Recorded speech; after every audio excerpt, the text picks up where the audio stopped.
Students, इससे पिछली video में मैंने आपसे विलयनों के कथनांक के उन्नयन के संबंध में चर्चा की थी। आज मैं आपसे विलयनों के हिमांक में अवनमन, डिप्रेशन इन फ्रीजिंग पॉइंट्स के संबंध में चर्चा कर रहा हूँ। तो शुरू करते हैं हिमांक में अवनमन। उससे पहले जान लेते हैं हिमांक क्या होता है। हिमांक, हिम मतलब जमना, तो ऐसा ताप जिस पर कोई द्रव पदार्थ जम जाता है, जमने लगता है, वह ताप उसका हिमांक कहलाता है। किसी द्रव का हिमांक वह ताप है जिस पर उस विलयन का वाष्पदाब उसकी ठोस अवस्था के वाष्पदाब के बराबर हो जाता है। बात करते हैं हिमांक अवनमन की। किसी शुद्ध विलायक में जब कोई अवाष्पशील विलय मिलाया जाता है तो उस विलायक के वाष्पदाब में अवनमन हो जाता है, उसके वाष्पदाब में कमी आ जाती है, जिसके परिणाम स्वरूप उस विलयन के हिमांक में भी अवनमन उत्पन्न हो जाता है, उसका हिमांक कम हो जाता है। वाष्पदाब में अवनमन के कारण शुद्ध विलायक का हिमांक में कमी आ जाती है।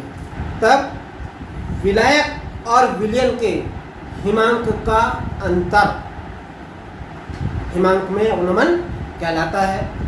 हिमांक में अवनमन को delta T F, T for temperature होता ही है, एफ फॉर फ्रीजिंग पॉइंट, तो डेल्टा टी एफ से प्रदर्शित करते हैं। यदि शुद्ध विलायक का हिमांक T0 और विलयन का हिमांक T हो, तब हिमांक में अवनमन delta T F equal to T0 minus T, यानी कि शुद्ध विलायक का हिमांक माइनस विलयन का हिमांक।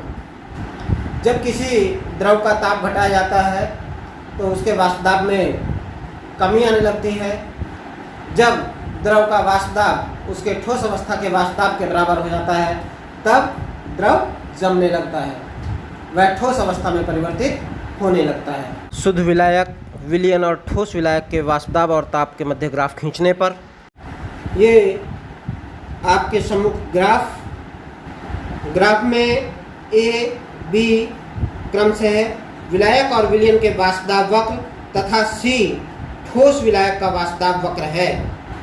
यदि हम वक्रों का अवलोकन करें तो कुछ परिणाम सामने आते हैं, कुछ निष्कर्ष निकलते हैं। जैसे ताप वृद्धि के कारण विलायक और विलयन दोनों के वाष्पदाबों में वृद्धि होती है, परंतु प्रत्येक ताप पर विलयन का वक्र B विलायक के वक्र के नीचे रहता है, क्योंकि विलयन का वाष्पदाब शुद्ध विलायक के वाष्पदाब से कम होता है। बिंदु B पर ठोस हुए विलायक व द्रव विलायक के वाष्पदाब समान हैं, अर्थात बिंदु B का संगत ताप T0 शुद्ध विलायक का हिमांक प्रदर्शित करता है। बिंदु D पर ठोस हुए विलायक व द्रव विलयन के वाष्पदाब समान हैं, अतः बिंदु D का संगत ताप T विलयन के हिमांक को प्रदर्शित करता है।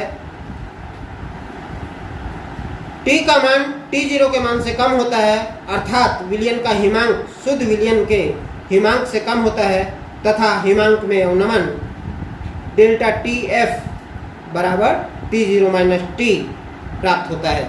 ताप T0 पर विलायक का वाष्पदाब P0 तथा विलयन का वाष्पदाब PS है, अतः इस ताप पर P0 माइनस PS वाष्पदाब का अवनमन है। हिमांक के समीप तनु विलयनों के वाष्पदाब वक्र A और B लगभग समानांतर रेखाएं हैं, अतः हिमांक अवनमन डेल्टा T वाष्पदाब अवनमन के समानुपाती होता है। तो delta T is proportional to P0 minus PS या P0 माइनस PS समानुपाती विलय का मोल प्रभाज। तब हम कह सकते हैं कि डेल्टा T प्रोपोर्शनल टू विलय का मोल प्रभाज। हम जानते हैं, प्रयोगों के आधार पर सिद्ध हुआ है कि विलयन में विलायक के हिमांक में कमी उसमें घुले हुए विलय के मोलल सांद्रता के समानुपाती होता है, तब delta TF is proportional to m विलेन की मोललता। Delta TF equal to KF into m, जहाँ KF एक नियतांक है जिसको मोलल हिमांक अवनमन स्थिरांक कहा जाता है। इसे मोलल क्रायोस्कोपिक स्थिरांक भी कहते हैं। यह हिमांक में वह अवनमन होता है जो कि 1 मोल विलेय को 1000 ग्राम विलायक में घोलने पर उत्पन्न होता है। क्योंकि हिमांक में अवनमन विलेय में मोलल सांद्रता के समानुपाती होता है, इसलिए यह एक अणुसंख्यक गुणधर्म है। इसके आधार पर हम विलेय के आणविक द्रव्यमान की गणना भी कर सकते हैं। जो आवासशील विलेय उस शुद्ध विलायक में मिलाया जाता है उसके अणुभार की गणना हम यहाँ पर कर सकते हैं। तो delta TF equal to KF into m, जहाँ डेल्टा TF हिमांक में अवनमन, KF मोलल हिमांक अवनमन स्थिरांक और m विलेन की मोललता है। इस प्रकार से मोललता m बराबर WP गुणा 1000 बटे MB गुणा WA। इस मान को हम उपरोक्त समीकरण में रख दें तो delta TF equal to KF into WB into 1000 divided by MB into WA। इस प्रकार विलेय का अणुभार MB equal to KF into WB into 1000 divided by delta TF into WA। इस सूत्र के द्वारा हम विलेय के आणविक द्रव्यमान की अणुभार की गणना कर सकते हैं।